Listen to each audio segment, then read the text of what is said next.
Hello বন্ধুরা, আজকে আমি করতে চলেছি ভিভো V30 মোবাইল আনবক্সিং। তো প্রথমে দেখো, বক্সের মধ্য থেকে একটা পাতলা পেপার ছিল, ওটাকে আমি খুলে দিয়েছি।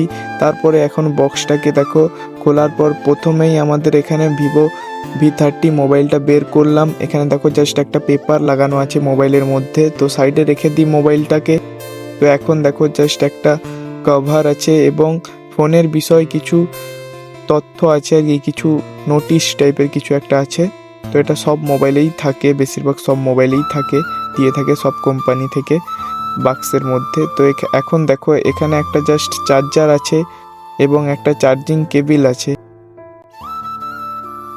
যারা যারা ভাবছো একটা ভালো ক্যামেরাওয়ালা ফোন নেবে, মানে ভালো কোয়ালিটির ফটো তোলার জন্য বা ভিডিও করার জন্য, তো এই ফোনটা তাদের জন্য বেস্ট।